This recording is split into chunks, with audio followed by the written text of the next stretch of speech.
ইসলামের বিষয়গুলোর মধ্যে আমানতদারি গুরুত্বপূর্ণ একটি বিষয়। আর আমানতদারি বলা হয় হিফজু মা উতুমিনা ইলাইহি মিন হুকুকিল্লাহি তাআলা ওয়া হুকুকিল ইবাদ। আল্লাহ এবং রাসূলের পক্ষ থেকে আদিষ্ট বিষয়গুলো আমার উপর আমানত। এরপরে পাশাপাশি হুকুকুল ইবাদ, আমার প্রতিবেশী, পাড়াপড়শি, আত্মীয় স্বজন, তাদের অনেক হুকুক আমার উপরে আছে। আল্লাহ পাকের দেওয়া হুকুকাতগুলো, হকগুলো হেফাজত করা এবং বান্দার যে সমস্ত হক আমার উপরে আছে এগুলোকে হেফাজত করার নামই হচ্ছে আমানতদারি।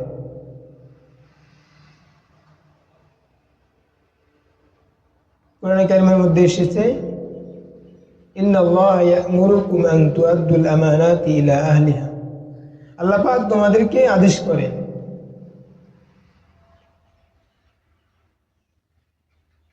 তোমাদের উপরে যার যার যে প্রাপ্য আছে, আমানত আছে, সেগুলোকে সঠিকভাবে আদায় করার জন্য।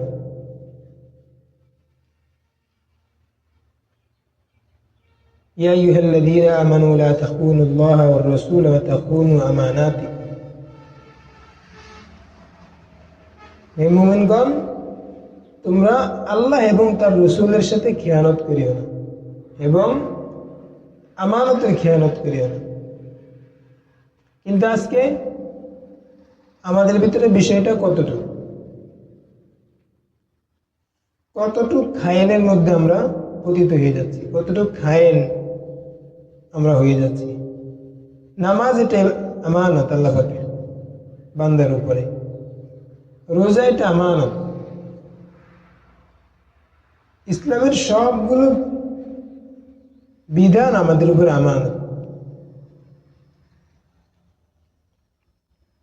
আল্লাহ পাক আমাদেরকে দিয়ে রেখেছে, কিন্তু আমরা এটা কতটুকু আদায় করি? আজকে আমানতের গুরুত্ব আমাদের ভিতরে নেই। হাদিসের মধ্যে এসেছে লা ঈমান লিমান লা আমানাত লাহু। যার ভিতরে আমানত নেই তার পরিপূর্ণ, তার ঈমানটা অসম্পূর্ণ ঈমান তার। এই জন্য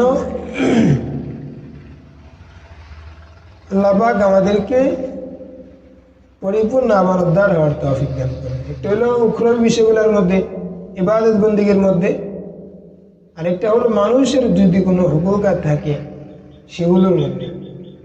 যাদের মাতা পিতা আছে, ওই মাতা পিতার হক আমার উপরে আমানত, সেটা আমাকে কি করতে হবে? আদায় করতে হবে। ছেলে সন্তানের হক আছে, এটাও আমানত, আদায় করতে হবে। পাড়ার প্রতিবেশীর একটা হক আছে, একটা হলো কেউ আমার কাছে কিছু জমা রেখেছে, আমানত রেখেছে, সেটা তো অবশ্যই আমাকে কি করতে হবে? দিতে হবেই।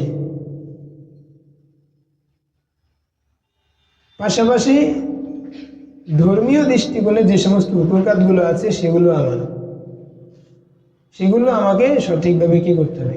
আদায় করতে হবে। না হলে এটার হিসাব নিকাশ আমার থেকে নেওয়া হবে।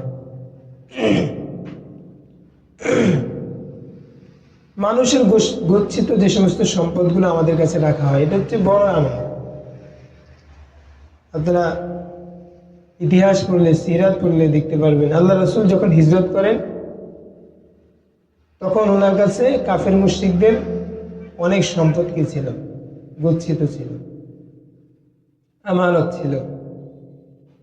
রাতের বেলায় তিনি হযরত আলী রাদিয়াল্লাহু তাআলা আনহুকে ওই সম্পদের স্থানে রেখে নিজের ঘর থেকে বের হয়েছেন, বলে গিয়েছেন এগুলো মুসলমানদের আমানত।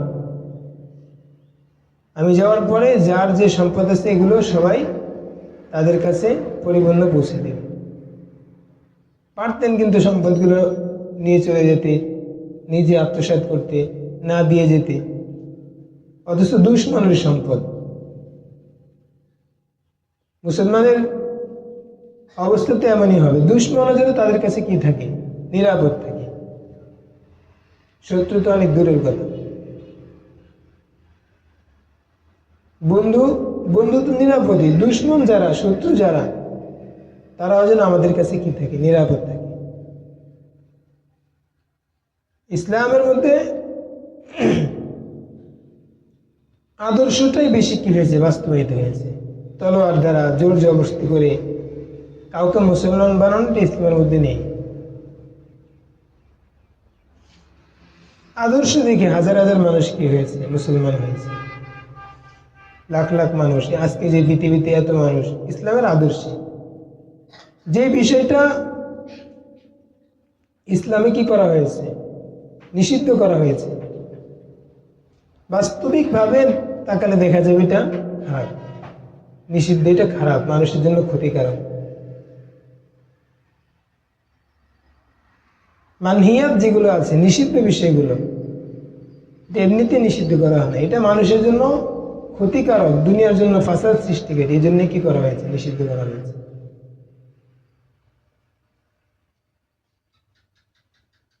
আজকে বিভিন্ন সংবিধানে কি